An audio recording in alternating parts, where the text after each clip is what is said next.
Alright, to find the percentage, you just take your relative frequency and multiply it times 100%. So we'll take each one of these numbers and multiply it times 100%.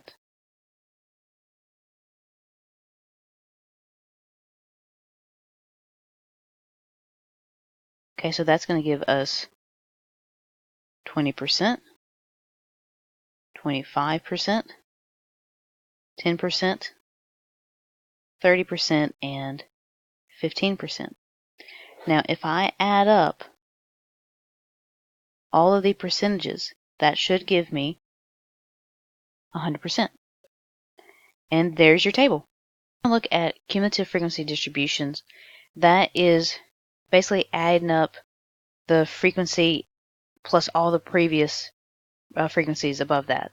So if we look at this one, the first one, well, there is nothing that is above it or previous. So it's really just the frequency of the first class. Those two will always be the same. Now if we go to this one right here, so what we're doing is we're adding this number plus all the previous ones, which is this one. So 380 plus 268 will give us the 648. Or what we could have done is what I call zigzag. We could take this plus this to give us our new number.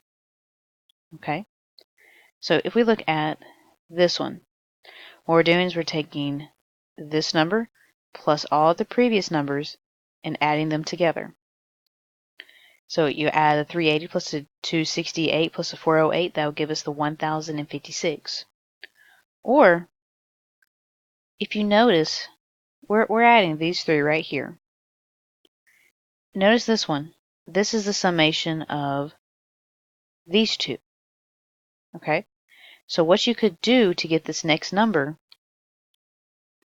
is take the 648 plus the 408 to give us the next number. And then take the 1056 plus the 1287 to give us the next number. And then just keep on zigzagging down. Okay? Now if I add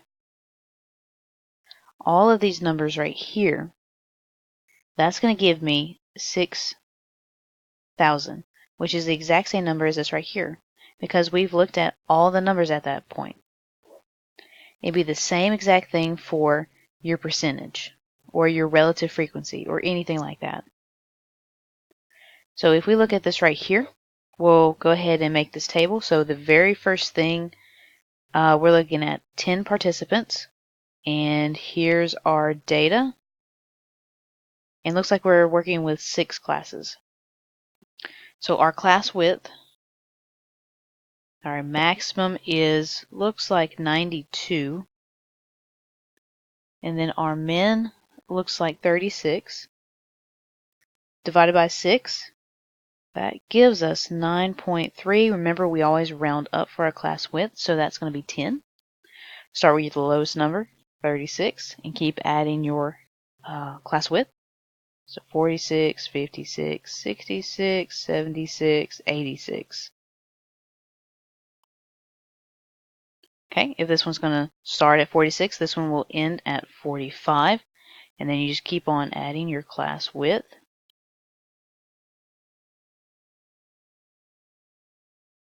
And then the frequencies for each of those classes. Notice if we add all these up, the summation of our frequencies, that gives us 10, which that's what we should have because we have 10 participants. Okay. Then the relative frequency, the frequency of the first class, divided by the total, which is 10 in this case. Same thing for each one of these. Frequency of the class divided by the total. Now if I add all of these, summation of our relative frequencies, that's going to give us 1. Okay. Now the cumulative frequency. Okay, so the cumulative frequency, so I'm working within this column right here. The first one is always the first frequency, so 1, and then 1 plus 2, 3, 3 plus 2, 5, 5 plus 2, 7. 7 plus 2, 9. 9 plus 1, 10. Notice that this number and this number are exactly the same because they're doing the same thing. They're adding all those data values or all of those frequencies together. Okay, so for percentage, the first thing that we need to do is find the percentage for each of the classes. And I'm going to make a little column right here. I'm going to say, okay, these are my percentages. And I'm going to take my relative frequency and multiply it times 100%. These numbers right here. Then what I'm going to do is cumulative frequency. Percentage. For the first one, they are the same. And then 10 plus the 20, would be 30. And then 30 plus 20, 50. 50 plus 20, 70. 70 plus 20, 90. And then 90 plus 10, 100. Notice if I add these up, summation of my percentage, it would be 100%. So then these two numbers would be exactly the same. Now don't look at this and say, okay, well all I got to do is take my cumulative frequency and multiply it times 10. That'll give me my cumulative percentage, because that's not always the case like it is here. Okay. If you look at it right here, your cumulative frequency is 380, but your cumulative percentage, and even though it says relative frequency, this is really percent because you got percent signs here. This right here is not a multiple of this number right here. So that only works for this particular situation right here. Okay, it won't work every single time.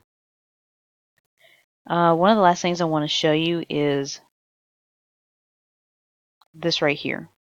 Notice that we have been working with a frequency table that the ending numbers and the beginning numbers have been different. Sometimes they can be the exact same thing, and if you're dealing with a data value that falls, say it's 33, well, does it go in the first class or does it go in the second class? Well, this is how it works out. This is 25 to less than but not equal to 33. So if you get a data value that's actually 33, you need to put it in the second class.